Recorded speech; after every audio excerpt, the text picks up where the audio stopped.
ibe phekwe impilo yethu. Baba, ngisemkhulekweni, ngisemthandazweni, ukuba ungcweliswe, udunyiswe through this ministration. Take your glory and praise in Jesus' name. Amen and amen. Right, bathandekayo, ngicela sifundiswe le Nkosi namhlanje. I'll start by reading the word of God in the book of Hebrews chapter number 11.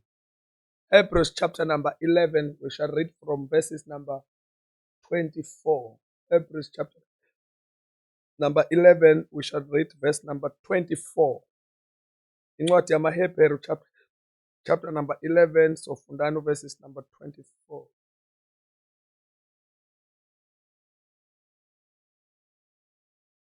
Lithi ngokukholwa uMose esekhulile wala ukubizwa ngokuthi indodana yendodakazi kaFaro. Ngokukholwa uMose esekhulile wala ukubizwa ngokuthi indodana yendodakazi kaFaro.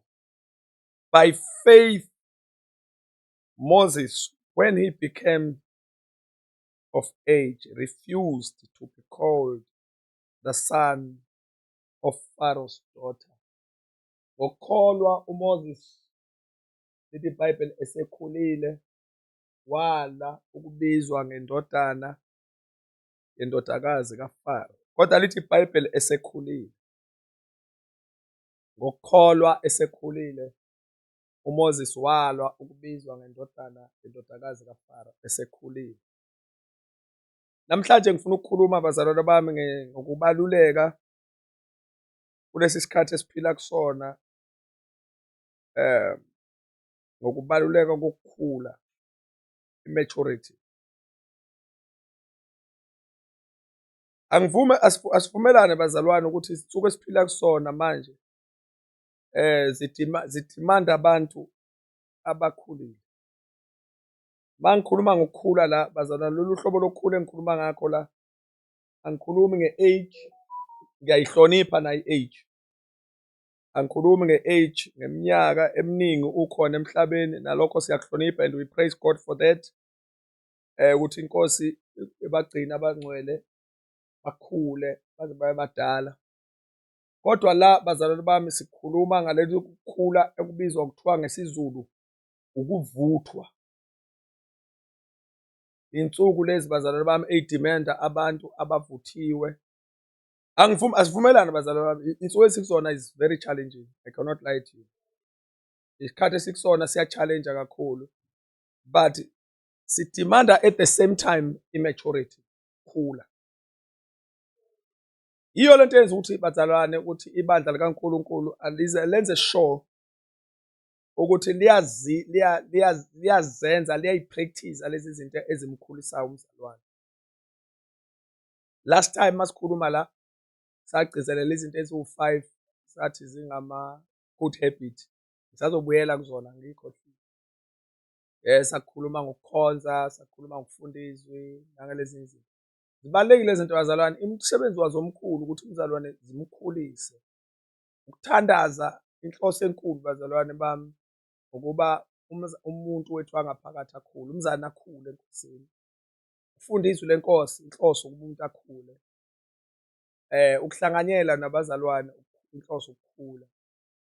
Giving ministry, inhloso yayo ukuthi umzalwane akhule. Bazalwane bami enkosini kudingeka manje abazalwane abakhulayo nabakhulile. So you need to grow. Knowledge, ukhule ngamandla, ukhule emseni kaNkulunkulu. Incwadi yesibili kaPetro chapter 3, the last verse yakhona is verses number 18.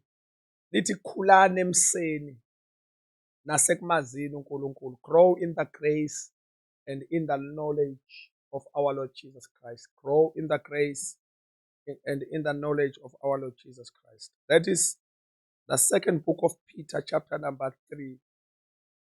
Verses number 18. I think this is the last verse of the Bible. The last verse of the Bible. The last verse of the book of Peter. Yes, but grow in the grace and knowledge of our Lord and Savior Jesus Christ. I said, to him be the glory both now and forever. Amen.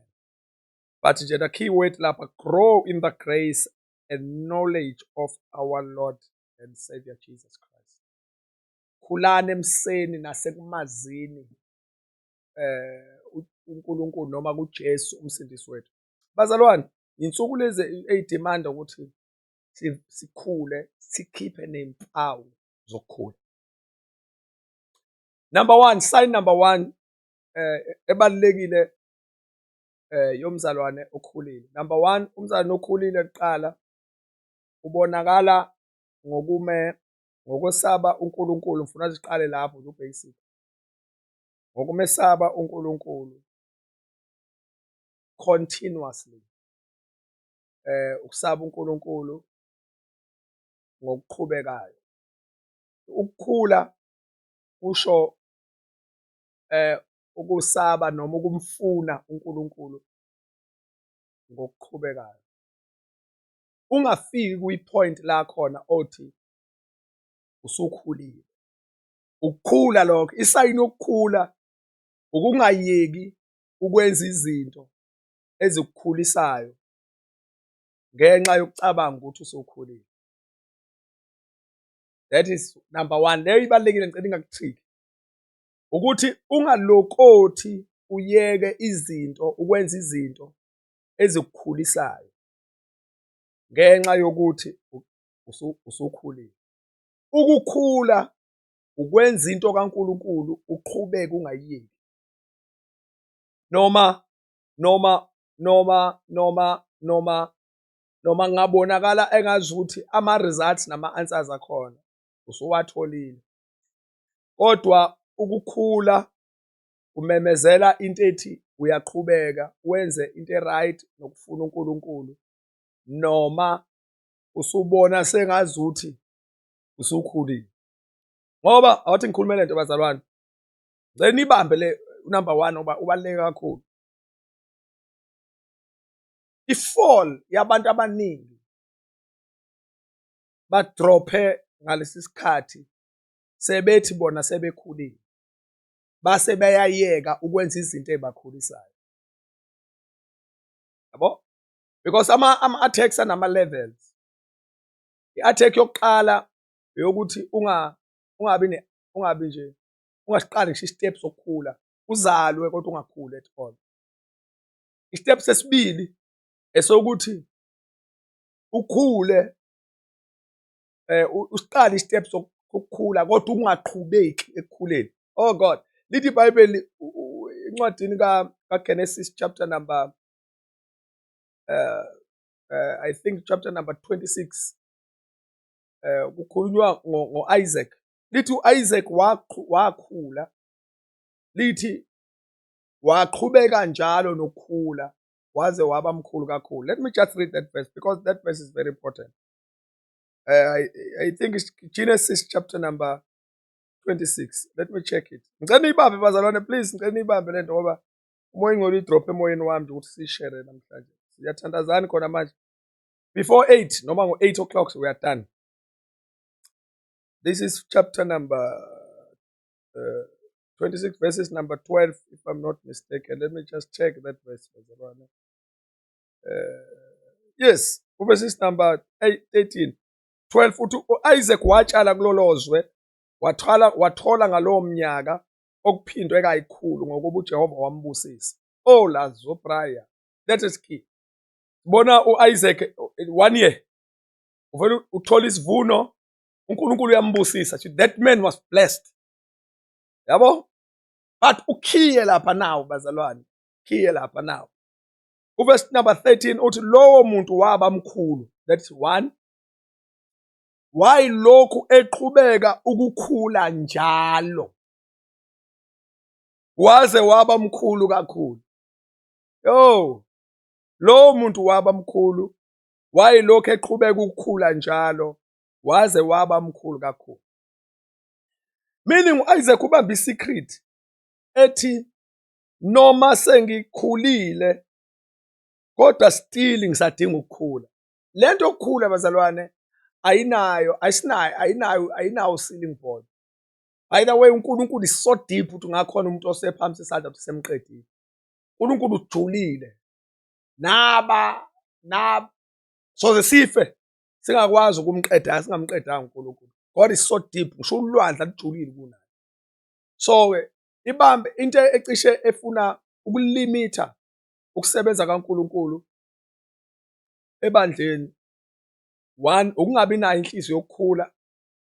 Esibili, ukuneliswa, ukubona ngathi usukhulile ezinye izinto engafanele ngaba uzenze, because i-attack yomuntu okhulayo ukucabanga ukuthi usekhulile. Lithi iBhayibheli umuntu owaziyo akakazi njengoba kufanele azi. Alibulali lento oyaziyo, luthi kodwa there's still more ofanele uyazi. So nje isayini yokuqala yomuntu okhulile ukuthi akashayisi ku-ceiling board ngokukhula, still usalwela ukukhula. So that is the first sign. Mhla wabona ngathi usu-right, okwazi-ke lapho ukuthi usuke uphuma kwi-maturity. Ukungakhuli, ukuneliswa, ukungakhuli, ukubona ngathi usukhulile. Ngoba i-most yabantu ifike yagqula kanje in the spirit, yashayisa kanje ku-ceiling board emoyeni ngenxa yokuthi bacabanga ukuthi sebekhulile, kanti kusafana bakhulu. Wonke umuntu uNkulunkulu umbekela i-room yokuthi akhule until he or she dies. So-ke isayini yokuqala eyokuthi awushayisi ku-ceiling, awuqedi ukukhula. Nami ngikhulile, yabona bazalwane, ngicela ukukhuluma this is the word of wisdom enibamba. Wonke umuntu mdala, sengisho age, wonke umuntu mdala, wonke umuntu mncane, yabo. So ngathi ngisho into ngathi ngiyayishayisa, kodwa listen carefully. Wonke umuntu mdala, wonke umuntu mncane. Kuya ngokuthi uyiqhathanisa nobani. Wonke umuntu mdala, wonke umuntu mncane. Uyabona uma uyiqhathanisa nabantu abadala kunawe mncane, kodwa uma uyiqhathanisa nabantu abancane kunawe umdala. So ngizama ukuthi lento yokukhula uma ubona ukuthi ukhulile kuya ngokuthi uyiqhathanise nobani. Uyofika kwesikhathi kwenye igroup yabantu la uzofika ukubona khona hayi angaqala ukukhula lo. Ngoba kuya ngokuthi njengoba ukhulile nje uyiqhathanisa nobani, uyimeja nobani. Musa imeja vele nabantu abancane vele uzobe ukhulile, kodwa umhla watholana nabantu abakhulile uyobona nawe ukuthi hayi kusafanele ngikhule. So sonke bazalwane, indlela e-right yokukhula eyokuthi ungawavali ama-room, ungayivali i-room yokukhula. Ukukhula lokho ukuthi ungayivali i-room, umnyango wokukhula ungawuvali, uvule ukuthi uqhubeke nokukhula. Ukukhula lokho. Umuntu okhulile umbona ngoba une-appetite yokukhula futhi. That is growth. That is maturity, I want to say. Isayini yesibili, ngoba ngishila namhlanje nje ngizosheshe ngiqede. Isayini yesibili yokukhula. Lithi iBhayibheli uma umuntu engabophi ulimi lwakhe angazi ukuthi ngetomu. Uma umuntu engabophi ulimi lwakhe sengathi ngamatomu, uthi lowo muntu ke hayi akakhulanga. Number 2, umuntu okhulile umbona ngoba unamandla okucontrola noma ukulawula ulimi lwakhe, akakhulumi nomuntu. Before akhulume umuntu okhulile uzoqala acabange eqala, a-check environment ukuthi lento mangisho la ngisho endaweni e-right. Uma ungakakhuli awu-check ama-angles, you just release what you think. Kunabantu who are so much matured ongabamba into ngenxa yokuthi i-environment ayivumi, avela athule. Angathuliswa ukuthi akazi angathini, uthuliswa ukuthi lento uma engayikhuluma ayizuku akuwona umhlabathi o-right ukutshala lamazwi afana ngabe uyawatshala. So umuntu okhulile umbona ngoba une-control olimini lwakhe. Uyazi fanele akhulume nini, uyazi fanele athule nini, futhi unamandla okubamba ulimi lwakhe. Usho uJakobe uthi ukubamba ulimi njengongathi itomu. unamandla okubamba ulimi lwakhe sho into othi becabanga ukuyisho kodwa vele quickly abona I know let athi ngayikhuluma athule. That is number 2, immaturity. Ngoba wabazalwane benazo into emazwini omuntu ukuphuma i-age yakhe, olimini lwakhe kuphuma i-age yakhe, yabo. Uthi umuntu ukhulile noma akakhulile, amazwi iwona ngempela akwazi uku-identify umuntu. Oh hayi ubani ukhulile mos.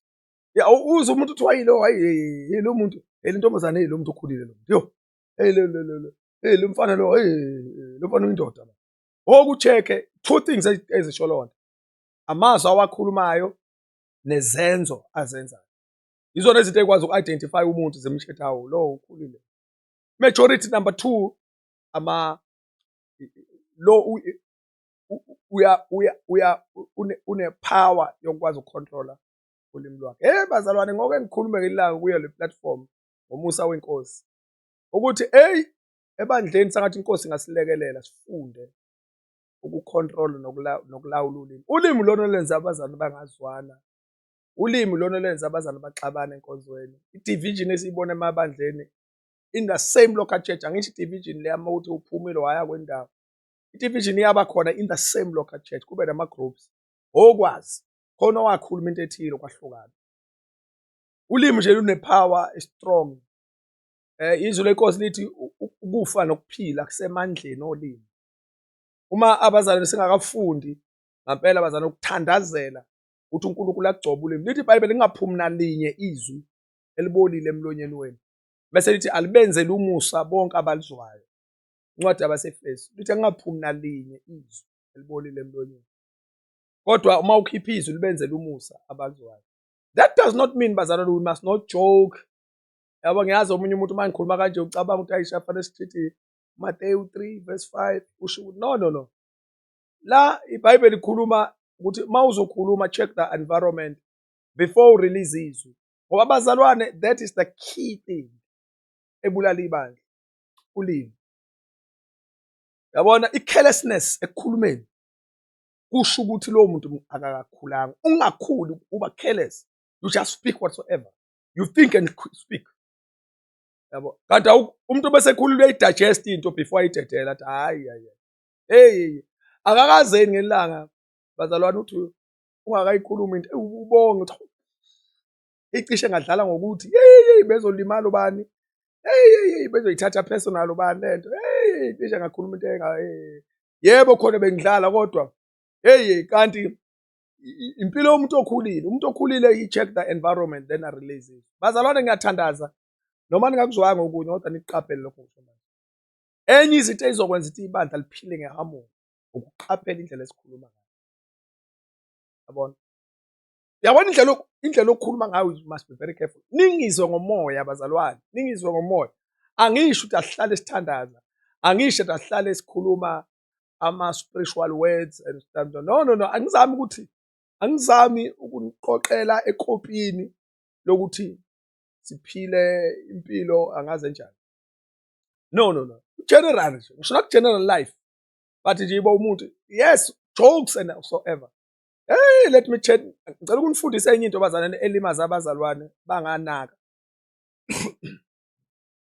Abanye abantu bayahluleka ukufunda. Number 1, into oqala kufanele uyazi before ukhulume.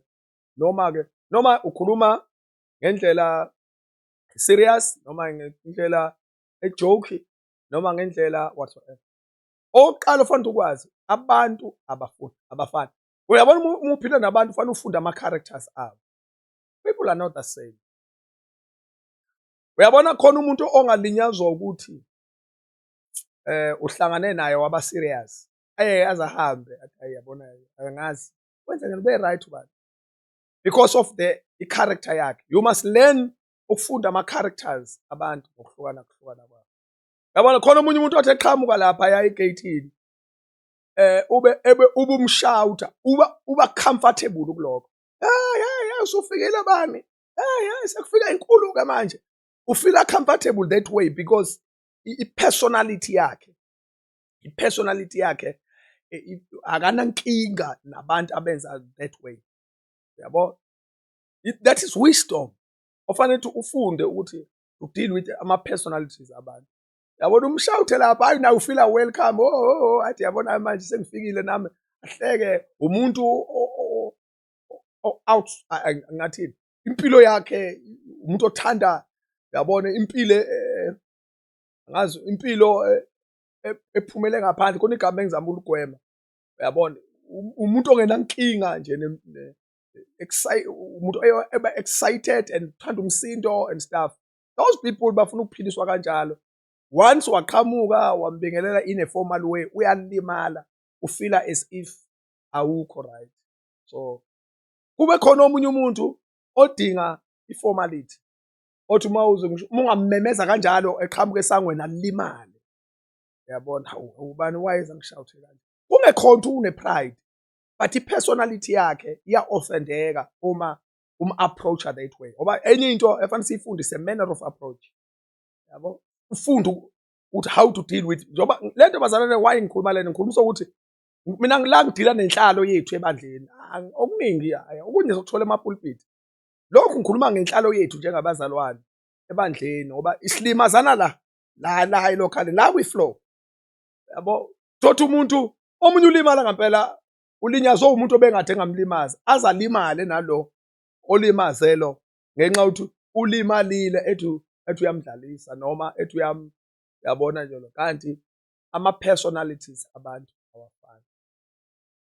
Ukhona abantu, ngicela ukuthi usebenzisa ligama kade ngiligwema mfethu, khona abantu nje abaphaphile by nature. Leli gama lokuphapha ngifuna ukuthi sebenzisa in a good way. Abantu nje abaphaphile by nature, uhlobo lwakhe nje ungumuntu lo. Bazalwane, that person labo bantu fanele sibavulele iroom. Yabona, ayikho into ebuhlungu njengokuphusha abantu ukuthi babe wena. Yabona, allow people ukuthi babe yibo, ngoba enye into elimaza abantu abaningi, balimazwa ukuthi abantu bafuna abantu babe njengabo, kanti hayi, that is damage.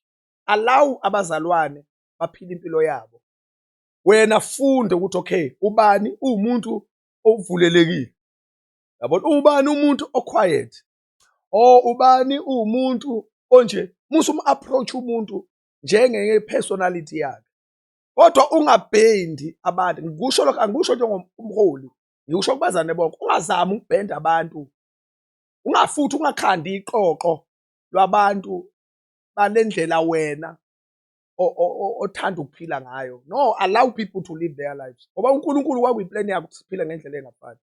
Yabona abantu aba-quiet, yabona into wrong ngokuba quiet, ku-right ukuba quiet. Oku-wrong ngokuba quiet ukuthi ufune bonke abantu around you babe quiet. Asifani, cha. No, oku-wrong futhi nokuba umuntu oyiphaphele nje, ukufuna bonke abantu ucabanga ukuthi bazoba njengayo. No, abantu abafani, yabo. So you must understand and learn ukuthi ke mawuphakathi kwe-group yabantu abangobani, this is how we are going to speak. Khona umuntu really angithi ama-levels abantu ane-language futhi yawo, yabona. Iy'ngane kune-language yakhona ey'nganeni. Ngeke ufike ey'nganeni nje uzokhuluma, ngeke ngikhuluma ney'ngane nje makuthiwa nje manje ku-Sunday school la abantu bo-5 years, 6 years, 7 years, hayi, approach yami ngashintsha. Nale nto engiyikhuluma manje nje, hayi, nangendlela ngisho i-tone yami kuzofanele ishintshe, yabo. Omanje ngikhuluma no-Dwinkle, yabo, uyobona ngishintsha manje, sanibonana ngani bami, njani, siyaphila bangani, why I'm changing the tone, changing even ngisho sengizoselecta namagama amathile amanye ngeke ngisawasebenzisa because of the audience.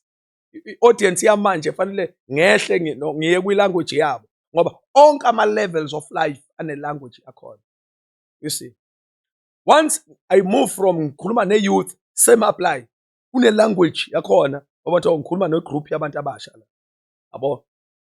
So i-formality yami noma ngithi fanele enye ngithi ukuyixegisa kancane, ngabe sekuba umuntu nje ojulile because i-youth izoba izo-offendeka, noma ingakhona offendeka izogcina ifreezer, yakusaba uma serious kakhulu. You see, then you go to another group, usukhuluma nabantu abadala, omama, ngeke usebenzise i-tone namazwi kade wasebenziswa kwi-youth naku-Sunday school kwi-group yabantu abengomama manje. So fanele ufunde uku-adjusta ilanguage yakho ngokweyigaba. Sune group yobaba la. Then the same applies. Okay, asibakhiphe nobaba nomama. So we group mhlambe yobuholo obuthile, let me say uhlangane namakhosi nezinduna. Yabo? Obvious. Indlela yakho ukukhuluma futhi will change. Ngoba isingena kwi-royal language, kune-royal language manje ufanele okay u-adjust kwi-royal language. Ngoba yonke into igaba zonke ikhona ine-language yazo. Okay, you jump to whatsoever president noma kuthiwa ke bani nakhona futhi kune-language yakho. Ngizama nje ukuveza ukuthi ukukhula ukwenza ukuthi ke ubone oh lesi sigaba hayi this is how umuntu okhulile uyakwazi ukufunda i-atmosphere yabona le ngasebenzisa lolu hlobo lokukhuluma and bazol-accepta bazol-enjoy. Mese kuthi bazalwane sengibuyile ngiphumile kumuntu o-address abantu laba aba-addresswayo-ke manje funda ukuthi abantu abafani. Thina-ke manje okay angithi khona umuntu okhulumayo nokukhulunywa kuye yilo lalelayo-ke manje engikhuluma naye. Nangu umuntu uyakhuluma, funda ukuthi okay abantu people are not the same, we are not coming from the same background, asiphume kuma-background afanayo nama-cultures ethu awafani. Uyabona khona omunye umuntu yabona kwezinye indawo wakhuluma nomuntu ngeenyawo bathi uyam-undermine, kwezinye indawo indlela yokumhlonipha.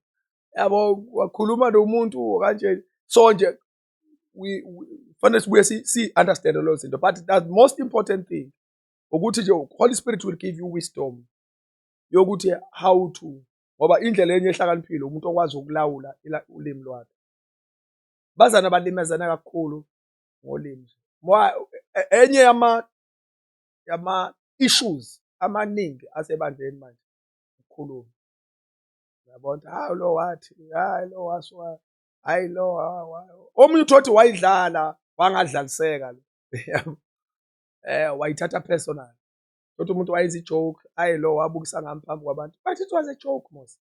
Yabo omunye hayi lo wamzalwana this that. So izinto lezo fanele bazalwana bami sikhule both sides. Fanele bakhulu okhulumayo fanele akhulu, olalela lo okhulumayo naye fanele akhulu. Ezinye izinto you just overlook it. Yabona kuzobe khona umuntu okuqhweba uthi uyamzwile nobani uthi bese lokho ubedlala kahle or else uyazi mina kanga lokho. Khona abantu abaso like who are like that abangathathi offense kalula ngamazwi. Yabo lithi iBhayibheli uma umuntu engakhubeki ngazwi lowo muntu uyindoda ekholweni uJakobe. Uma umuntu engakhubeki ngazwi that's a higher level of enye level yokukholwa leyo. Kungekho nje izwe lingaphuma likulimaza. Asifunde lo verse bazalwane. I think ngoba ngiyeza ukuthi khona bathi mpostoli khona ibese njani eBhayibhelini. Hey khona ibese njani. Ngale silifunde nango kwelo sezenzela umathanda. Praise God. Ngale silifunde le verse bazalwane. So much important. So much important. So much important.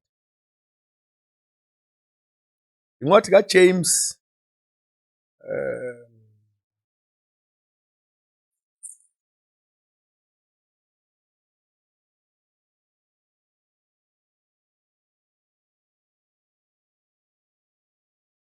incwadi kaJames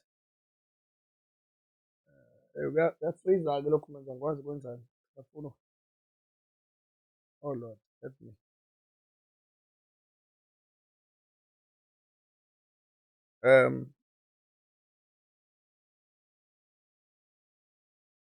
I think it's James chapter number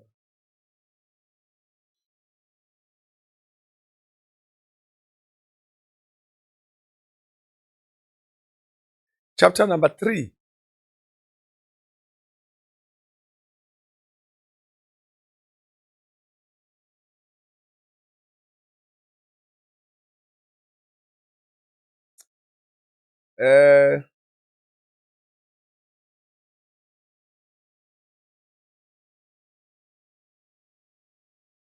Yes, this is chapter number 3.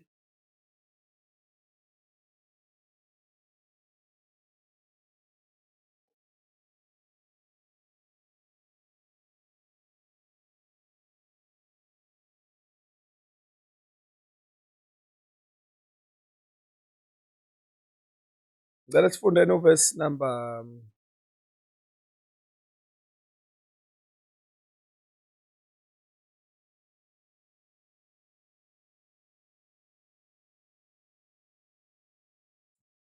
Run, bazalwane, so run, so run, so run.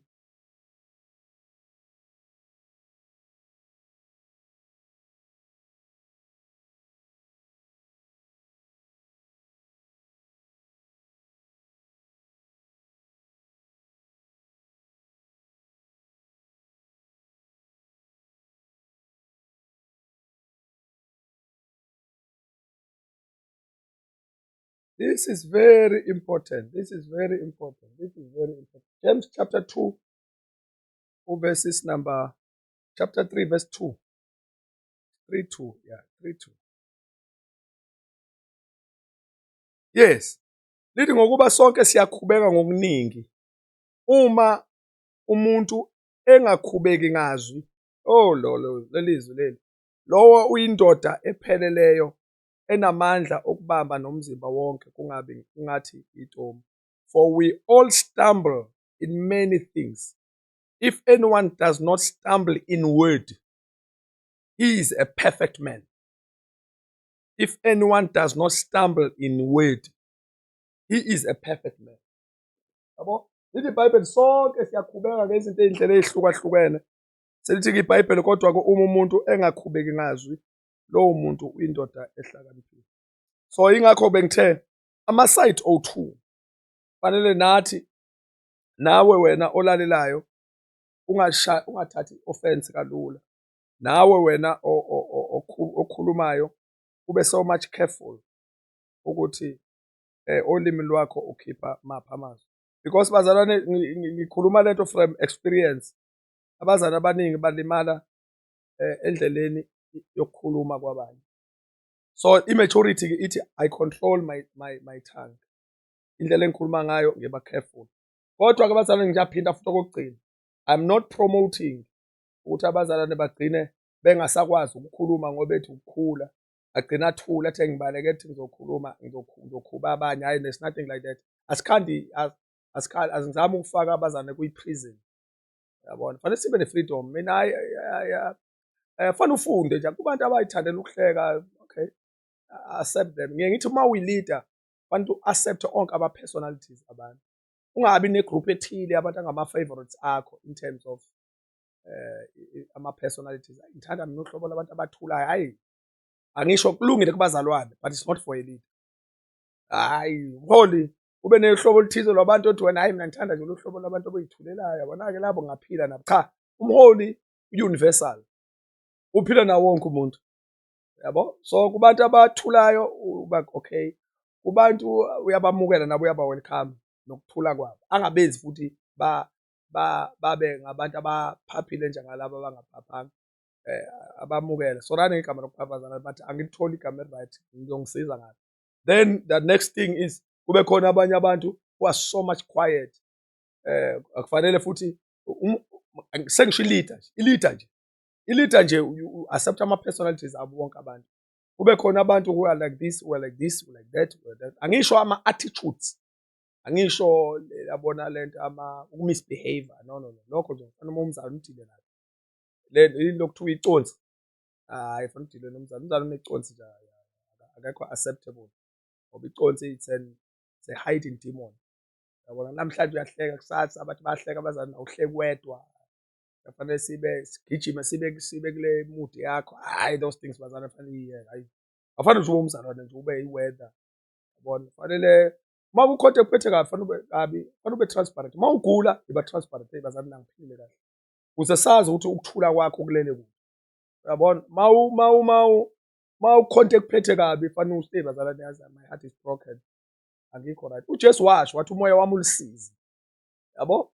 Ngoba wayenzela ukuthi bangacabanga ukuthi abafundi unamamuthi. Washo nje wathi hayi umoya wami ulisizi. Nkathi esezwe eGetsemane wathi hayi umoya wami ulisizi. Sangenze ukuthi bani ngibona ngathi ngithi hayi umoya wami ulisizi. So nawe uyakhuluma abantu aba-around you ubenza babe aware mhlawumbe ngesimo sakho noma ungekho uzongakutshela ama-details. Uma uthi eyazi afethu angiphilile kahle kakhulu. Benzela ukuthi uma bengayiboni le normal life yakho nale mpila oyijwayele ukuyiphila.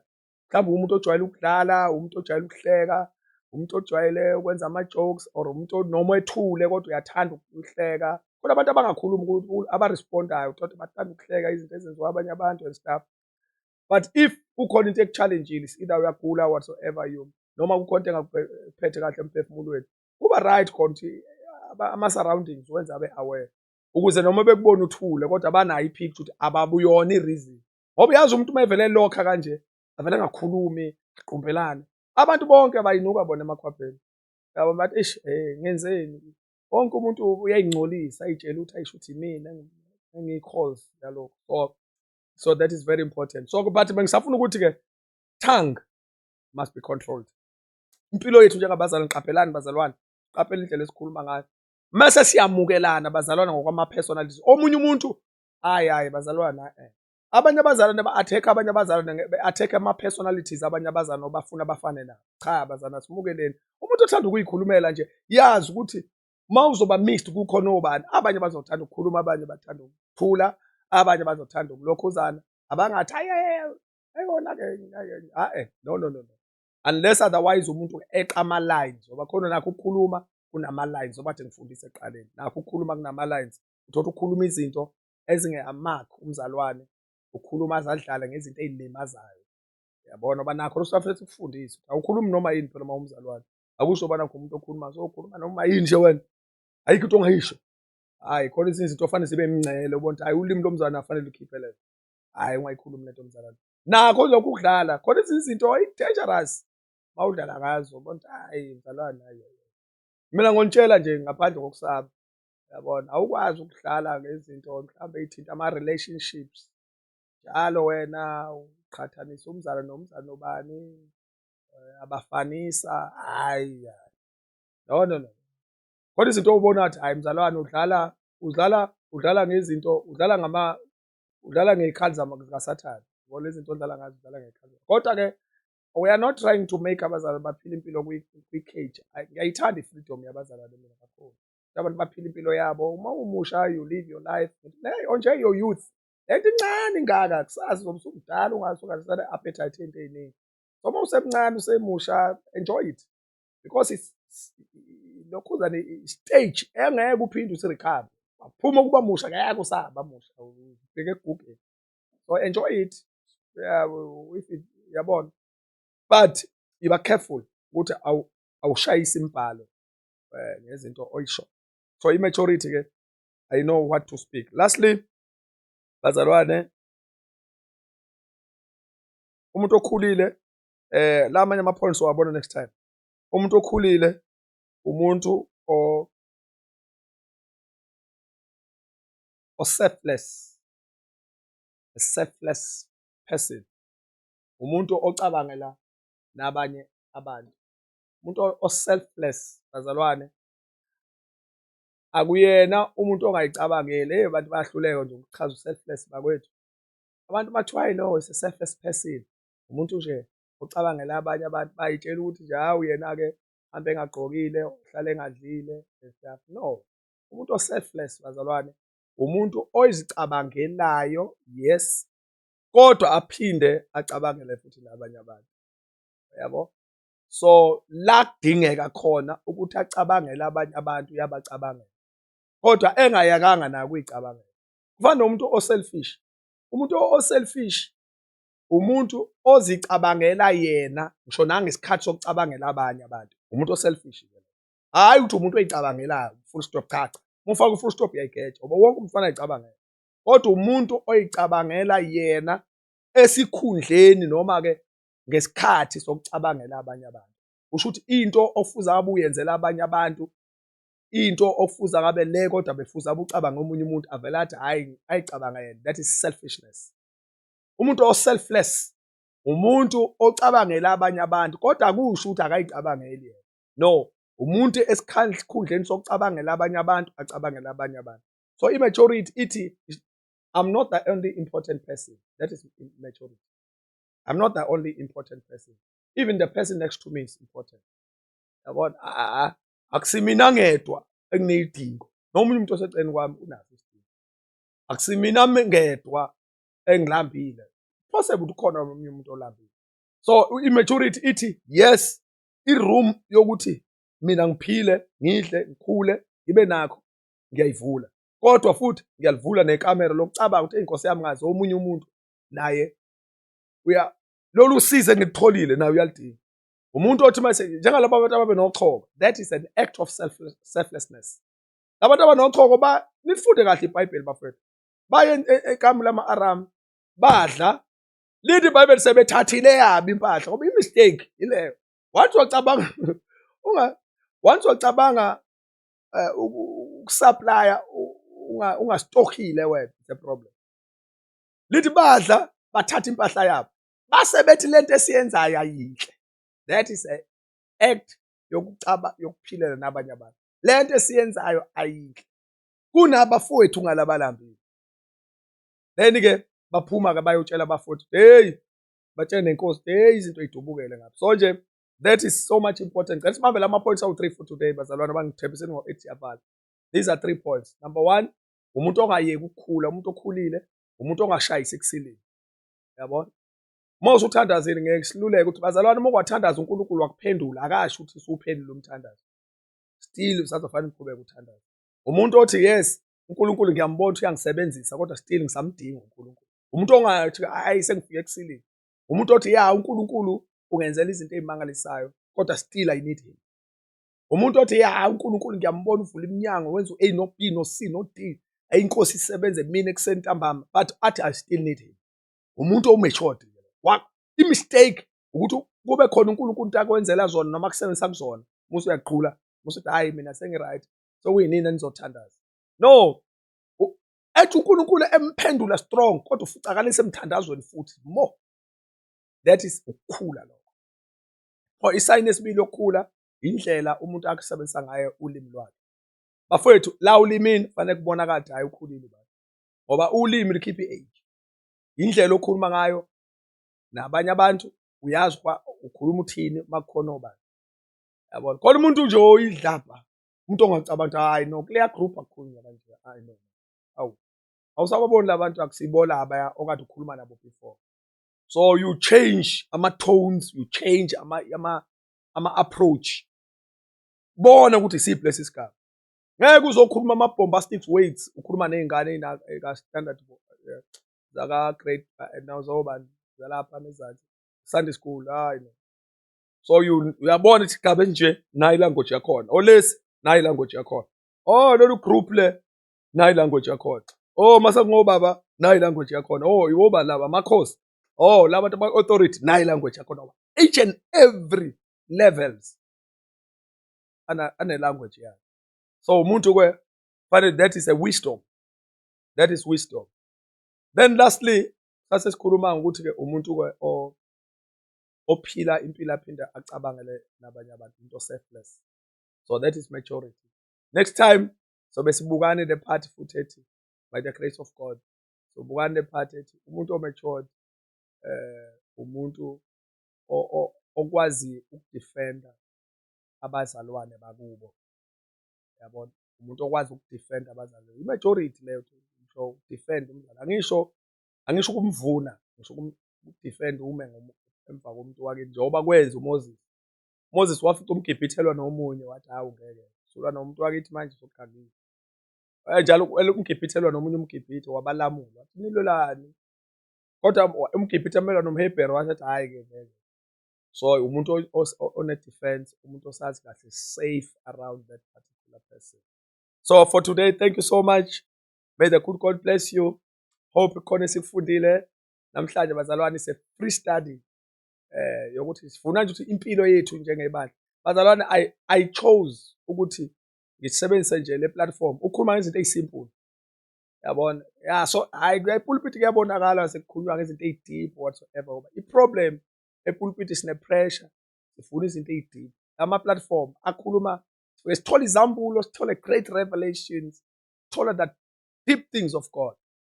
Kodwa mase shower social life lempilo nje simple lapha.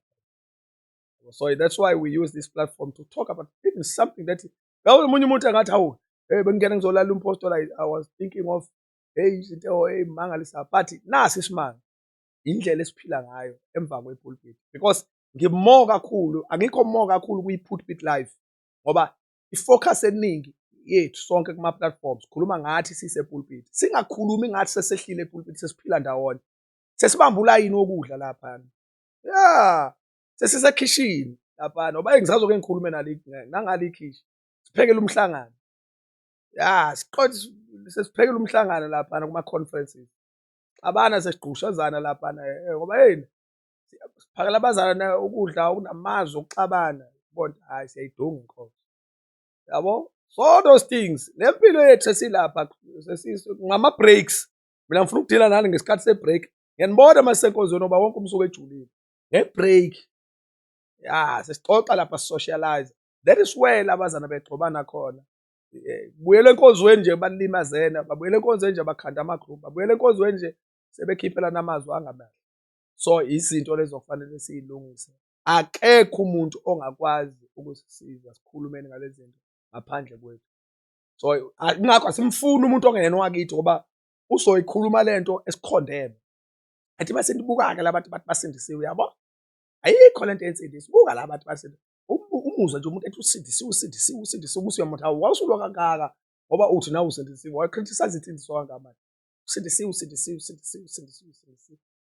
yabo so ubona hayi no phela khuluma nawe njengomuntu oyiphathi yalento so nje this is what is important uNkulunkulu anisibekele-ke I love you so dearly bazalwane God bless you so much sibe nesikhathi esihle sasigcine sine-night prayer and ngicela ukunithembisani bazalwane sizobuyani futhi soyifakani ku-live soba ne-prayer ka-12 ngathembisa ngathi imkhuleko sole ka-12 solokhu siyenza demolish ama-strongholds asebusuku sobe sibuyela lapho uNkulunkulu unginikeze a great topic yokube sithandaze njengebandla sikhulekela umoya we-witchcraft siqalile siyawuthandazela esontweni uNkulunkulu ungivulele wathi nje umoya obuthakathi uphumile ubuya lento yokumanifesta kwama-devil worshippers akakaze vele ahambe lento ye-satanism group kade vele ikhona ukuthi indlela ibisisebenza ngayo ibisishintsha ama-systems so now it's coming back there are agents that are fighting the church so I will have a midnight prayer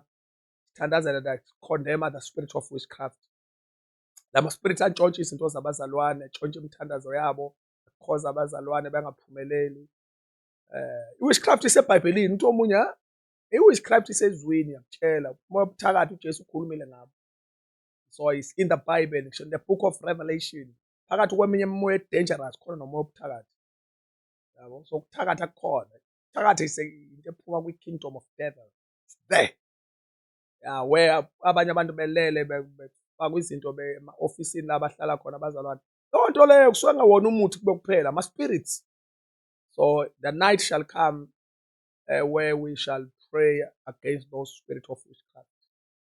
So I want to believe God. I will check my diary if it is next week in Vumelas, we fag midnight prayer and pray against witchcraft. So keep out the poster earlier. Uze nazi bese siya engage. Hayi ngolesihlanu asiwenze la night prayers. Funa siwenza ngolesine ebusuku. Isikhundleni sale platform singene ebusuku. Ngoba olesihlanu sinama night prayers ethe emabandleni and so many things. Nemlindelo in case ngesikhathi sesifo and so on so stuff but nje this time funa condemn the spirit of witchcraft so thandaza ngalendlela yokuthi izinto ezibanjwe usathane ezatshalwa abathathi bekwempilo yakho zikudedele witchcraft so ibona negroup yabo ukuthi i-witchcraft ihamba nayiphi ngoba khona content ikhipha ngaphandle kathi ingena phansi kwe-witchcraft false prophets bangena phansi kwe-witchcraft ngoba ba-prophet bamanga phansi kwe-witchcraft. You see, and all this nonsense, Sorani, nonsense, got a nonsense. Yeah, all those things. So we still had nas or salad, but come night prayer, come night prayer. For us, even our life was a minute last quarter corner. Ngezinto ezisihloko okunye uxabana sinakho la akudalwa njalo ukuthi thina siqashe yaxabana kudalwa amadimoni yabo kube namadimoni akhoza ukuthi kube ne-conflict ebandleni so besithandaza sideliver ngisho ama-local churches kube ne-harmony in the church. Yeah, we are the people of peace. Lithi iBhayibheli uNkulunkulu wethu akasiyena osiyaluyala ukuthula ubona siyaxabana sizwani ngisho nabashadile kunomsindo ongapheli emakhaya endlini baxabana abantu baze bangabhekani ukuthi yebo omunye umebuka omunye ngathi sebona inunu hayibo amademoni e-witchcraft sobe siwakhondema ngegama likaJesu amanye akwi-Department of Finances tshontshe imali ukuthi iyasebenza mos yabona ngiyahola kodwa imali angasishona uyibona ukuthi I know lento ikhonto edla imali la ekhaya sobe sidila ne-witchcraft. Njalo uma kwakhona imali ekhaya account fund ife ukuze leyo mali intshontshwa mali loyo nto. Wanemali nje awukwazi wena ukusave nje. I-saving nje fanele iyobhotshozwa into ethile fanele ife. The spirit of witchcraft. So we shall face that spirit without fear. Ukuthi abathatha ngibasabi hlobo ngampela. Kodwa asilwi nomshaya imfene koyigibela. So this is what we are going to do. Shaya imfene koyigibela. uNkulunkulu usemsebenzini. Asimshaye oyigibela imfene, shaya imfene eqobo lwayo. Hayi uzoyiwela koyigibela. So the Lord is at work. So we shall come and ngiyafuna la night prayer our night of deliverance. Bazalwane, let me praise God for you. Siyabonga ngomthandazo sawenza we-Passover. Mina ngumuntu ofollow uphayo manje sithandazile. Sizwe nethiwa i-rate yama-accidents kule Passover abiphansi. Thank you so much. Ngiyazi abanye siyabonga uNkulunkulu ngaba Minister of Transport and stuff, but we know ukuthi uNkulunkulu wethu osezulwini nemthandazo yabazalwane. Siyabonga, and the move of God was so strong kuma-Passovers ethu. Siyabonga i-response siyatholile, abanye kade besendela ama-message impostor. Siyabonga ngomthandazo. Akushiyo ukuthi angisho kulo umthandazo kuphela, umthandazo wabazalwane bonke abanye ohlukile nalo sowenzayo. Thina besi-eda nathi emkhulekweni obuwenza wabazalwane, because this is not a one man show. Yabona sikwazi ukuthatha ilokhuzana i-credit, but nje sibonga ukuthi sivuke ngalelo abusuku ukuthandaza, because umoya engcolo wayidrophile emoyeni lapha. Sizwe ezero, unless otherwise bazalwane kukhona okwenzekile engakuzwanga. Abazana bahlaselwanga izigebengu lokho kujwayelekile, bakhonjwa ngebhamu bathathele impahla zabo, because kwathandazelwa leyo nto very strong. Uma usukhohlelwa mthandazo, go and visit them kwi-page usekhona. Ungaphinda ulale lo mthandazo be still relevant. Asukuthandazela ngale ndlela ukuthi ukwazi ukusave abazalwane, ukwazi njalo ukukhonza abazalwane even in the next 10 years.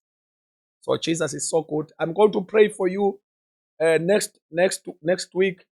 Sizobe sine midnight prayer. Sizobe ngithandaza ngikhulekela nawe. Please ngicela masingena kuma midnight prayer ngizonifunda athi sani bazalwane spiritual warfare. Ungena nawe uyathandaza noma ulalele, but uyathandaza noma ucomment, you pray, you engage in the spirit. Kodwa ke uphinde ulalele futhi ngoba suke siqaqa ibopho masithandaza. So next week soba ne midnight prayer. Uma kuba khona ama changes in terms of dates, I will tell you before we continue. May the Lord God Almighty bless you. May the Lord God Almighty change your life. May the Lord God Almighty increase you. May the Lord God Almighty elevate you. uNkulunkulu aniphakamise, uNkulunkulu anibusise bazalwane. Siyathandaza. Don't forget, Jesus is coming back very soon. Keep holiness. Holiness will attract the glory of God. And through the glory of God, uzokwenza noma yini efika engqondweni yakhe ibe possible. Umuntu wenkazimulo noma yini efika la iyenzeka. Nothing is impossible in the world of glory. So keep the glory of God by living life that is pleases God. If there's anything that you see ukuthi iyayiphazamisa ubudlelwane bakho nenkosi, fix it early as possible, dear. Lungisa lobo budlelwane. If you have never received Jesus Christ as your life as your personal savior, please receive him now. Take Jesus before it's too late. Don't wait for tomorrow. Ngumzalwane ngilimele ngabackslide ngashayeka izimo. Wethu izandla zikaJesu zivuliwe. Jesus still loves you. Ungafeli kuye. He loves you so much. So anyone who want to receive Christ Jesus, to know WhatsApp number lapha. If you want to commit your life to Christ Jesus, please send your message to their WhatsApp number. I will pray for you personally. You are my first priority.